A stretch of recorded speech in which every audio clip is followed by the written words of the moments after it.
Assalamualaikum warahmatullahi wabarakatuh. Alhamdulillah, tidak pernah berhenti lisan kita memuji Sang Pencipta Allah. Sebagai seorang muslim dan mukmin, kita sangat yakin dengan kalimat la ilaha illallah, yang berarti la ma'budu bihaqqin illallah. Tidak ada Tuhan, pencipta, pemilik, penguasa semua yang di langit, semua yang di bumi, semua yang di kedalaman lautan, terjangkau atau tidak terjangkau oleh mata kita kecuali Allah. Dia zat yang maha sempurna, maha adil, maha bijaksana, maha luas rahmatnya bagi orang-orang yang patuh dan beriman, dan amat keras siksanya bagi orang-orang yang kufur dan membangkang. Allah dengan kemahasempurnaannya telah memudahkan kepada kita agar berhubungan dengannya secara langsung dalam hal memenuhi segala kebutuhan kita untuk roda kehidupan di muka bumi ini dengan kalimat yang mudah untuk diucapkan, penuh dengan berkah, dan dipastikan janji Allah benar padanya, karena Allah tidak pernah memungkiri janjinya. Innallaha la yukhliful mi'ad. Dan janji Allah pada kalimat ini adalah dalam firman-Nya yang lain, la in syakartum la azidannakum wa la in kafartum inna adzabi lasyadid. Kalau kalian bersyukur, lisan kalian selalu mengucapkan alhamdulillah, aku pasti akan tambah. Dan kalau kalian kufur, azabku sangat pedih. Maka jadilah sosok muslim yang selalu membasahi lidah dan bibirnya dengan kalimat alhamdulillah. Selanjutnya kita panjatkan salam hormat kita penuh dengan cinta dan rindu kepada manusia terbaik, manusia yang telah disempurnakan jalur nasabnya, fisiknya, ilmunya oleh Allah secara langsung. Allah telah memilihnya menjadi pemimpin anak Adam, penutup para utusan atau rasul. Tidak lagi nabi dan rasul setelahnya. Semua yang halal hanya dihalalkan olehnya, yang haram yang diharamkan olehnya. Perintahnya wajib dipatuhi, larangannya mendatangkan siksa Allah kalau dilanggar. Manusia terbaik ini diperintahkan oleh Allah untuk dijadikan sebagai suri tauladan, dan juga mengucapkan satu kali salam hormat kepadanya dibalas oleh Allah dengan 10 kali tambahan rahmat. Dan rahmat Allah luas sekali, masuk dalamnya adalah pengampunan dosa, peninggian derajat, dan pemenuhan segala kebutuhan. Maka jadilah setelah memuji Allah alhamdulillah, sosok muslim yang selalu membacakan salawat dan taslim kepada Nabi besar Muhammad sallallahu alaihi wasallam. Pertama-tama saya bersyukur kepada Allah Subhanahu wa taala atas kesempatan yang Allah berikan ini, baik dari umur, waktu, kesehatan, kemudahan, dan juga Allah mudahkan saudara-saudara saya di Bima ini bisa menghadiri di masjid salah satu rumah Allah ini. Tentu kita semua berkumpul di sini hanya karena Allah Subhanahu wa taala, tidak ada niat yang lain. Ikhlaskan niat saudaraku, karena hadir dalam majlis ilmu itu tidak perlu melihat siapa yang menyampaikan, tapi apa yang disampaikan. Kalau itu benar, qala Allah, Allah berfirman, qala Rasul, Rasulullah SAW bersabda, maka terimalah, terapkan dalam kehidupan, karena itu panduan hidup. Dan dengan itu kita akan mendapatkan keutamaan majlis. Sebagaimana Nabi SAW bersabda, siapa yang keluar dari rumahnya ikhlas karena ingin menuntut ilmu, maka dia seperti di jalan Allah, sama dengan orang berjihad sampai dia pulang. Juga dalam hadis yang lain kata Nabi SAW, siapa yang keluar dari rumahnya ikhlas ingin menuntut ilmu, maka akan diberikan pahala haji yang lengkap. Itu juga dengan hadis yang lain, semuanya hadis sahih kata Nabi SAW, siapapun yang keluar menuntut ilmu, maka para malaikat menaungi mereka dengan sayap-sayapnya karena ridho terhadap apa yang mereka lakukan. Dan pada saat mereka bubar dari majlis ilmu itu, para malaikat akan mengatakan sesuai dengan perintah dari Allah, bubarlah dalam kondisi dosa-dosa kalian diampuni. Jadi kalau ikhlas teman-teman, kita dapat pahala jihad, dapat pengampunan dosa, juga dijanjikan dapat pahala haji. Dan dalam hadis-hadis yang cukup banyak diantaranya, semua majlis ilmu dihadiri oleh para malaikat membawa rahmat dari langit. Maka ini majlis yang mulia, majlis yang dihadiri oleh makhluk-makhluk Allah yang mulia, tapi butuh keikhlasan dari kita semua. Saya juga ingin mengucapkan jazakumullahu khairan, terima kasih kepada seluruh jajaran teman-teman panitia, baik dari jajaran pemerintahan ataupun swasta. Siapapun itu saya tidak bisa menyebutkan satu persatu, termasuk juga jemaah yang hadir. Jazakumullahu khairan atas terlaksananya acara ini. Semoga ini dicatat Allah Subhanahu wa taala menjadi tambahan amal jemaah sekalian. Malam ini teman-teman, judul kita tentang dahsyatnya doa. Saya akan membuka ceramah ini dengan sebuah ilustrasi dulu. Kalau teman-teman punya seorang teman, mungkin kita semua punya teman, dan teman ini orangnya pintar, cerdas, baik, jujur. Setiap kali kita ngomong sama dia, ngobrol sesuatu, kita merasa mendapatkan solusi. Karena orangnya cerdas. Saya ada masalah begini, oh gini menurut saya, oh begini menurut saya. Ada kebutuhan harta, kita langsung dibantu. Apa saja bagus dari dia. Dan yang luar biasa, dia bisa merahasiakan atau menyimpan apa yang sedang kita sampaikan. Saya yakin kita sepakati, saudaraku seiman, setiap kita punya masalah, kita akan datang ke orang yang sama. Benar atau tidak? Hah? Mana suaranya orang Bima ini? Karena cuma 3 orang tadi yang berbicara. Kita sepakat dulu. Benar kalau kita punya teman yang baik, dia bisa menerima curhatan kita, bahasa-bahasa yang kita sampaikan, keluhan, lalu kemudian dia bisa memberikan solusi, bisa membantu, bisa merahasiakan, kita akan datang ke dia kan? Teman-teman sekalian, itu manusia. Allah Subhanahu wa taala sebagai pencipta kita semua membuka pintu untuk itu. Bagaimana setiap sosok hambanya, siapapun itu, mau kaya, mau miskin, ya, mau masih muda, sudah tua, yang sehat, yang sakit, silakan menyampaikan bahasanya dan curhatannya kepada Allah. Allah zat yang maha sempurna, maha kaya. Allah menerima semua permintaan hambanya. Asal permintaan tersebut memenuhi syarat-syarat, maka tidak ada yang perlu diragukan. Kenapa seseorang di antara kita teman-teman sekalian pada saat kerja di sebuah kantor, dia begitu semangat kerja dan dia sangat yakin akhir bulan dia terima gaji? Kenapa dia begitu yakin? Karena dia, sepengetahuan dia, orang-orang yang memimpin atau pemilik perusahaan tersebut, atau kalau lembaga pemerintah berarti pemerintahnya, sudah menjanjikan dengan janji yang benar, bekerja dapat gaji. Maka kita semangat kerja. Itu juga sama, masih janji manusia. Yang manusia mungkin masih bisa memungkiri janjinya. Allah Subhanahu wa taala membuka pintu yang sangat luas buat kita semua. Dalam keadaan apapun kita bisa berdoa kepadanya. Dan doa ini adalah curhatan. Bagaimana seseorang bermanja sama Tuhannya. Mohon, minta. Nanti kita bacakan dalilnya. Dan pada malam ini dengan izin Allah Subhanahu wa taala kita akan bahas tuntas tentang masalah definisi doa, keutamaannya, syarat-syarat diterima, apa kira-kira yang membuat doa-doa tidak diterima, doa-doa apa yang pilihan yang dipilih oleh Nabi SAW, kapan waktu-waktu mustajab. Semua ini insya Allah coba kita rincikan. Berikut juga contoh-contoh dari para kalangan nabi-nabi, bagaimana mereka berdoa kepada Allah Subhanahu wa taala sehingga kita bisa menjadikan mereka sebagai suri tauladan. Sebelum dalam membahas masalah doa ini teman-teman sekalian, insya Allah sebentar kalau azan isya silakan di break untuk sholat. Dan bagi teman-teman kita yang mukim silakan sholat isya. Saya sama teman-teman tadi sudah menjamak untuk lebih memberikan spare tempat di masjid ini karena padatnya orang masya Allah yang hadir. Maka saya sama teman-teman yang sudah musafir tadi sudah sholat dengan isya, kami akan ke bagian depan masjid, baru teman-teman sholat isya, habis itu kita lanjutkan insya Allah. Baik, kita mulai teman-teman dengan definisi doa. Apa itu doa? Sering kita dengar doa, doa, doa. Orang tua kita bilang berdoalah. Kita punya masalah, orang sampaikan berdoalah. Apa doa itu? Ulama memberikan definisi doa itu secara etimologi, bahasa. Itu adalah memanggil, memohon dan menyeru. Sementara secara terminologi, secara istilah yang dipakai dalam keseharian adalah menyeru, memohon dan juga meminta kepada Sang Pencipta Allah yang maha mulia dan maha agung. Bahasa sederhananya curhat dan bermanja kepada Sang Pencipta. Itu doa. Jadi teman-teman, sangat bodoh kalau ada orang berdoa kapan dia perlu saja. Padahal doa itu tempat dia bagaimana menyampaikan apapun hajatnya. Saya ingin memberikan sebuah poin dalam mukaddimah kita ini.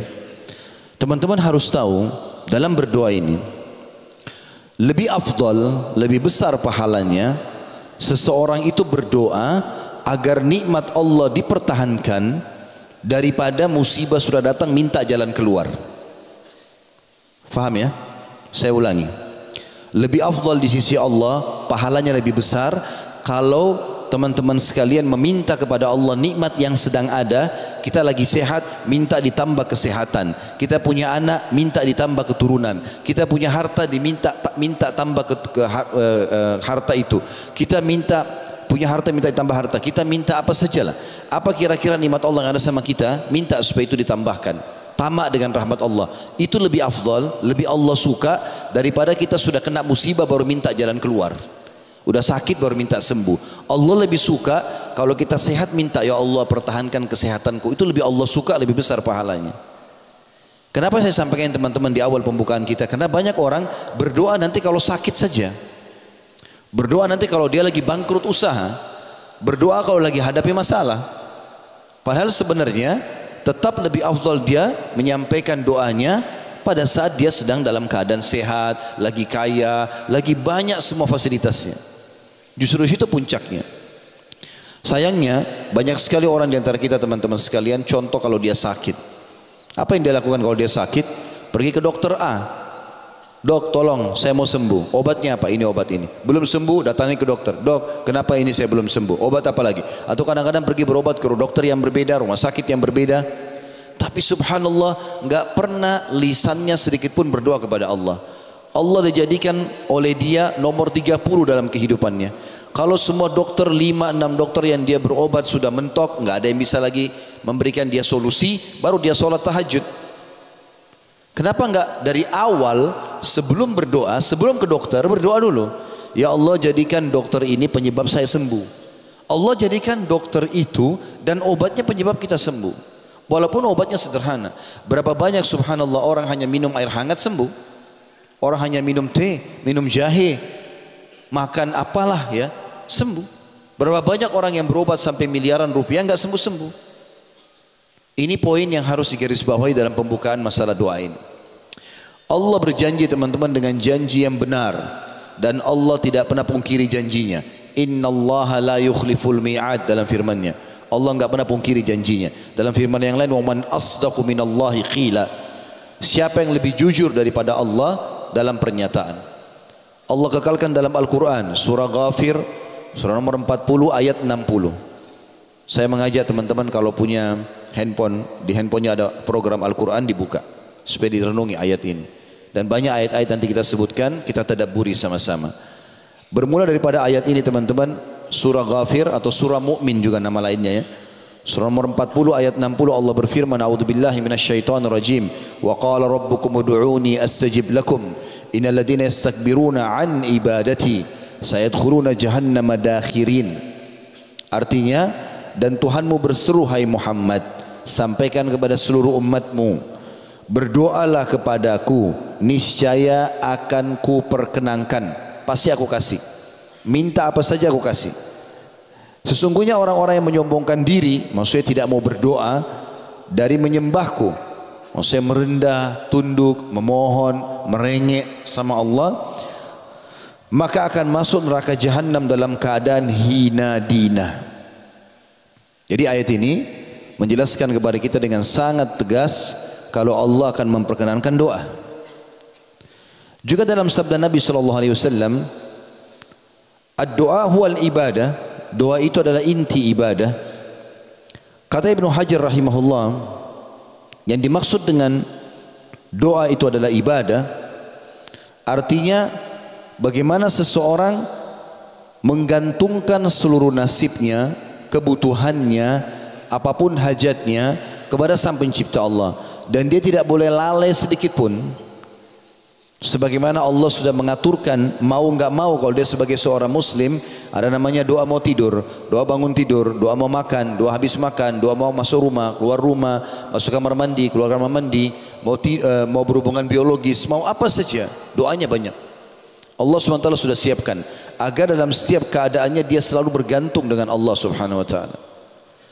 Kalau teman-teman tidak mau berdoa, maka justru mengundang murkahnya Allah. Di dalam hadis riwayat Tirmidzi, Allah marah, kata Nabi SAW, Allah murka dengan orang yang tidak berdoa kepadanya. Itu dalam riwayat lain dikatakan, atau dalam naskah yang atau tulisan yang lain, barang siapa yang tidak berdoa maka Allah akan marah padanya. Jadi subhanallah, ada seorang penyair berkata, teman-teman sekalian, jangan kau minta sama manusia, karena kalau kau minta padanya dia akan marah. Kalau kita minta sama manusia sekali dikasih, 2 kali dikasih, 3 kali, 10 kali, dia akan marah. Tapi mintalah kepada zat Allah yang kalau kau tidak minta justru dia marah. Allah kalau kita enggak minta justru dia marah. Allah SWT murka, menganggap orang itu sombong, padahal dia butuh dengan Tuhannya. Sebagian ulama karena mengamalkan hadis ini sampai-sampai kepada hal yang kecil pun mereka minta kepada Allah. Seperti pada saat mereka mau keluar ke satu tempat tujuan, maka mereka berharap dimudahkan perjalanannya. Mereka berharap bisa menemui target yang dia inginkan, baik ketemu orang kah, membeli barang kah, apa saja, ingin makan makanan tertentu, maka dia dapatkan semua. Sampai kepada hal-hal yang kecil pun semuanya minta kepada Allah Subhanahu wa taala. Juga doa ini kalau Bapak Ibu lakukan, dia menjadi satu perbuatan yang sangat mulia dan besar sekali pahalanya. Di dalam hadis Tirmidzi juga dikatakan, kata Nabi SAW, tidak ada sesuatu yang paling mulia di sisi Allah melebihi doa. Lebih dalam kita masuk teman-teman ke bahasan doa. Itu tadi baru definisinya, gambaran tentang apa itu doa. Kita ada poin sebenarnya saya susun di sebuah tulisan saya, insya Allah terbit dalam bentuk buku dalam waktu dekat, judulnya Dahsyatnya Doa seperti ini. Ada barang muhasabah dulu. Yang paling pertama teman-teman, kita harus fahami poin penting dalam doa juga. Doa itu adalah ibadah. Maksudnya kita melihat hasilnya sudah dapat atau belum dapat, maka dia adalah ibadah. Dalam arti kata, kita tetap akan dapat pahalanya pada hari kiamat, kalaupun kita tidak dapat di dunia, tapi dia dicatat pahala. Yang kedua, doa yang dipanjatkan selama memenuhi syarat, nanti kita sebutkan syarat-syaratnya. Selama memenuhi syarat maka pasti diterima. Hanya saja ada tahapan pemberian. Kata Nabi SAW, tidak ada seorang muslim pun di muka bumi yang berdoa pada Allah kecuali Allah akan menjawabnya, tetapi melalui salah satu dari 3 tahapan. Yang pertama, Allah beri langsung di dunia permintaannya. Misal dia mengatakan, ya Allah sembuhin saya, lalu dia ketemu sama seseorang, orang itu dokter misalnya, atau misal kalau ada yang bertanya begini, Ustaz, dari mana saya bisa tahu kalau doa saya diijabah sama Allah? Maka jawaban saya adalah datang dalam bentuk sinyal. Misalnya kita berdoa di sholat tahajud, ya Allah terimalah, sembuhkanlah penyakit saya misalnya. Ya Allah mudahkanlah rezeki buat saya, mudahkanlah jodoh, mudahkanlah pekerjaan misal. Dari mana kita tahu doa kita diijabah? Perhatikan contohnya, kata ulama adalah kalau kita bilang ya Allah sembuhin penyakit saya, lalu Allah sudah ijabah doa itu. Besok misalnya kalau kita sholat malam tadi malam minta, besok kita ketemu dengan seseorang tamu datang ke rumah, atau ada teman kantor yang kita ketemu, atau partner bisnis, atau tetangga, ngobrol-ngobrol secara umum, terus tiba-tiba masuklah pembicaraan kepada penyakit kita. Lalu dia bilang, setahu saya ada dokter yang bagus di sana. Lalu kemudian kita pergi ke dokter tersebut, konsultasi cocok, resepnya cocok, sembuh. Kira-kira pertanyaan saya teman-teman, dokterkah yang sembuhkan kita? Tentu bukan. Kenapa? Dokter pun kalau di resep cuma tulis semoga lekas sembuh, Enggak ada dokter tulis pasti sembuh. Pasti resepnya semoga lekas sembuh. Itu saja. Jadi Allah Subhanahu wa taala menjawab permintaan kita dengan cara seperti itu. Misal ya Allah mudahin rezeki buat saya. Tiba-tiba besok ada yang tawarin mobil, dia mau jual mobilnya, kita nggak ada duit mau beli mobil. Jangan buru-buru batalin. Siapa yang gerakin orang ini? Kenapa dia datang ke kita? Kok tiba-tiba tawarin ke saya? Baik, tunggu sebentar. Coba saya telepon teman-teman saya yang lain. Mungkin ada yang mau misalnya. Lalu mungkin dari situ teman-teman kita memberikan kita uang. Orang mengatakan minta jodoh. Berapa banyak orang yang menawarkan diri kepadanya. Berapa banyak orang yang menawarkan anaknya. Tinggal dia menangkap sinyal itu. Doa Allah Subhanahu wa ta'ala sangat dekat. Dan dia akan beri kepada kita. Atau yang kedua kata Nabi SAW, jadi tidak ada seorang muslim pun berdoa di muka bumi kecuali diterima doanya hanya melalui 3 tahapan. Yang pertama Allah kasih langsung kayak tadi. Yang kedua dihilangkan keburukan yang akan menimpa dia. Kata Ibnu Qayyim rahimahullah, kalau ada seorang hamba misal berkata, ya Allah sembuhkan anakku, anaknya sakit. Lalu dia berdoa selama 10 tahun dan ternyata menurut dia anaknya belum sembuh. Maka kalau dia mengira bahwasanya doanya belum diijabah, kata Ibnu Qayyim itu kekeliruan yang sangat besar. Karena kalau dia tidak berdoa selama 10 tahun, pastikan anaknya lebih parah daripada itu. Berarti doanya sudah diijabah. Dan terlalu banyak doa-doa kita yang Allah subhanahu wa ta'ala berikan setiap hari dan menghilangkan masalah kita. Contoh misal, bukankah tiap hari kita lapar teman-teman sekalian? Lapar nggak tiap hari? Lapar. Kita cuma ucapkan begini, lapar ya. Tiba-tiba makan tuh. Kita tinggal masuk rumah makan, beli, pulang ke rumah makan, minta sama teman dikasih. Kalau tidak makan tidak mungkin kita hidup sampai sekarang. Kita haus, masalah itu. Tapi kita bilang haus ya, tiba-tiba kita tinggal cari minum. Dapat, berapa tahun kita hidup sekarang? 20 tahun, 30 tahun, 40 tahun, minum terus tuh. Dan itu kebutuhan tiap hari. Hanya ucapin haus, dikasih. Ngantuk, tinggal tergeletak, tidur, diijabah sama Allah. Yang Allah belum kasih teman-teman sebagian kecil dari permintaan kita. Kalau kita kumpulkan semua permintaan kita dalam keseharian, yang Allah belum kasih cuma sebagian kecil. Dan itu pun ada sebabnya. Nanti kita jelaskan itu. Tapi umumnya permintaan kita, itu Allah kabulkan. Dan yang paling banyak di sini, kalau bukan diberikan langsung, Allah SWT hilangkan musibah yang akan menimpa dia. Tahapan yang ketiga, disimpankan untuknya yang dia panen dalam bentuk pahala pada hari kiamat. Di dalam sebuah riwayat yang lain, baginda Nabi SAW bersabda, kalau atau akan datang nanti hamba-hamba pada hari kiamat, dikasih pahala oleh malaikat bergunung-gunung, banyak sekali, dan mereka tidak pernah tahu ini pahala perbuat dari amal apa. Mereka berkata, kata Nabi SAW, dari mana pahala ini? Perasaan kami nggak pernah lakukan ini. Kata para malaikat, ini doa-doa kalian yang kalian ungkapkan di dunia, belum kalian terima jawabannya di dunia. Maka kata Nabi SAW, pada saat itu semua mereka berharap doa-doa yang mereka pernah panjatkan di dunia tidak dikasih di dunia. Tapi mereka terima dalam bentuk pahala di hari kiamat yang menunjukkan derajatnya di surga. Jadi nggak ada yang sia-sia. Allah subhanahu wa ta'ala berikan langsung, atau dihilangkan musibah yang akan menimpa dia, atau disimpankan dalam bentuk pahala pada hari kiamat. Lalu kenapa tidak mau berdoa? Pada saat Allah subhanahu wa ta'ala menelambatkan doa kita di dunia, itu karena Allah maha pengasih, lebih tahu mana yang terbaik buat kita.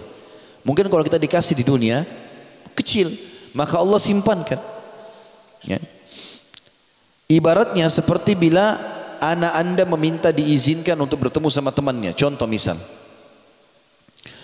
ada anak kita minta beli sesuatu, lalu kita mengatakan sudahlah nanti ayah atau ibu belikan. Kita mungkin di benak kita ingin membeli sesuatu yang besar buat dia, tapi bagi dia merengek minta sekarang. Kalau sekarang mungkin kita hanya bisa belikan sesuatu yang kecil, tapi kalau dia sabar 3 hari 4 hari ke depan, kita akan bisa belikan yang lebih besar. Kata para ulama, ibaratnya seperti itu. Kita kalau merengek sama Allah belum dikasih, Allah lebih tahu. Allah sengaja menyimpankan untuk kita sesuatu yang lebih besar. Begitu juga pada saat kita merengek minta supaya diberikan sesuatu, lalu Allah tidak kasih. Allah bukan tidak dengar, karena Allah maha mendengar. Dan Allah janji tadi dalam surah Ghafir ayat 60, Allah pasti ijabah. Lalu seperti apa memahaminya? Kata para ulama, maka Allah subhanahu wa ta'ala akan menghilangkan masalah-masalah dia.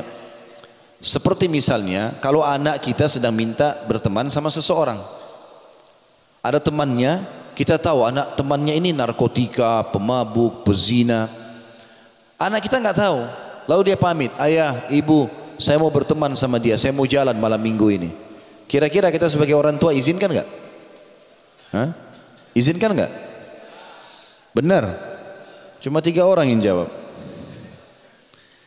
Kalau anak kita jelas mau bergaul sama penjahat, pembunuh, pezina, pamit sama kita sebagai orang tua, kita tahu ini anak temannya ini buruk, kita izinkan nggak? Tidak. Kenapa kita tidak izinkan? Karena kita lebih tahu daripada anak ini.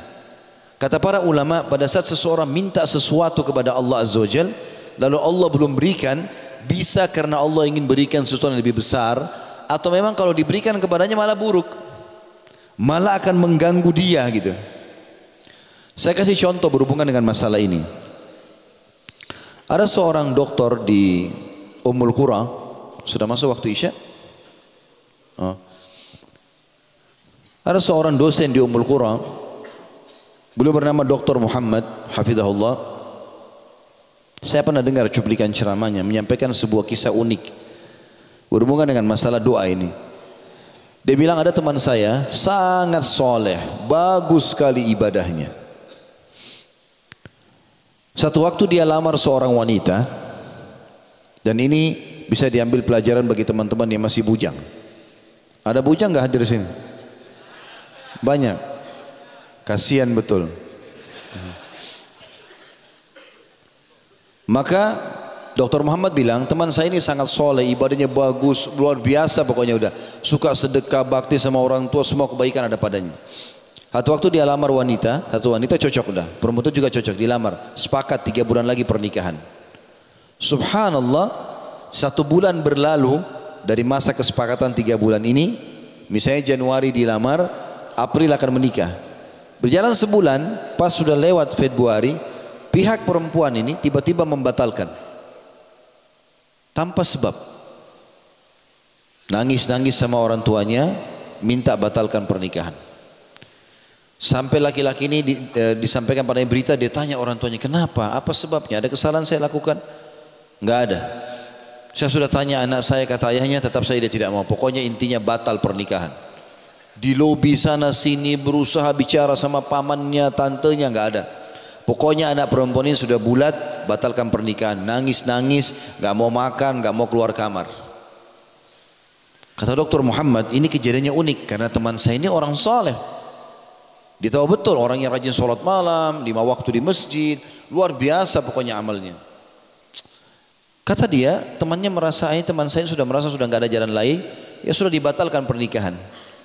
Tapi dalam 2 bulan yang tersisa, misalnya tadi kalau kita bilang Januari ke April, bulan Februari sudah lewat dibatalkan, maka bulan Maret sama April ini dia terus berdoa. Anak muda ini terus berdoa. Terus dia berdoa kepada Allah dan doanya selalu, ya Allah kembalikan dia kepada saya, mudahkan saya menikahinya, saya suka dia, jangan sampai saya malu di tengah-tengah masyarakat dan segala macam bahasa. Kata Dr. Muhammad, saking seriusnya teman saya ini berdoa, kalau saya lagi ketemu di masjid antara azan iqamah, selalu aja saya dengar doanya minta kembali perempuan itu. Dan saking kesiannya saya juga bilang, ya Allah kabulkan. Karena luar biasa doanya, merengek-merengek minta nikah sama perempuan ini. Kata Dr. Muhammad, jadi pertanyaan buat saya, 2 bulan dia berdoa berturut-turut, Allah seperti nggak kabulkan. Terbukti setelah bulan hari H pernikahannya yang tadi ditentukan itu yang dibatalkan, lewat perempuan ini rupanya tunggu tanggal itu, lewat tanggalnya dia lamar oleh laki-laki lain menikah. Jadi orang baru melamar tiba-tiba diterima menikah. Pada saat itu dia berhenti berdoa karena sudah jadi istri orang. Gak boleh lagi antum berdoa, ya Allah matikan suaminya misalnya. Dia berhenti berdoa. Kata Dr. Muhammad, saya subhanallah mengetahui rahasia kasih sayang Allah kepada temanku ini justru setelah perempuan itu menikah sama laki-laki lain. Sebulan pernikahan perempuan itu, kisah nyata di Saudi, sebulan pernikahan perempuan itu, baru sebulan kanker payudara mengenai sebelah kanan payudaranya dan kronis harus dipotong. Dalam sebulan menikah nggak ada payudara kanan. Bulan kedua kata Dr. Muhammad, rupanya kankernya sudah sangat ganas nyebar ke payudara sebelah kiri. Dipotong juga. 2 bulan pernikahan nggak ada payudara. Bulan ketiga, perempuan ini ternyata punya masalah di urat saraf bagian belakang kepalanya, sehingga dioperasi dan membuat kedua matanya buta. Bulan keempat, perempuan ini meninggal dunia. Kata Dr. Muhammad, subhanallah, yang telah menyelamatkan teman saya dari perempuan itu dengan caranya. Andai saja dia yang menjadi jodohnya, mungkin dia akan sibuk dan lebih sedih lagi karena melihat keadaan istrinya seperti itu. Sangka baik dengan Allah teman-teman sekalian. Allah itu zat yang lebih sayang kepada kita daripada ibu kita sendiri. Di dalam sebuah hadis Bukhari disebutkan bahwasanya Nabi alaihi salatu wasallam ini pada saat selesai perang Hunain merebut suku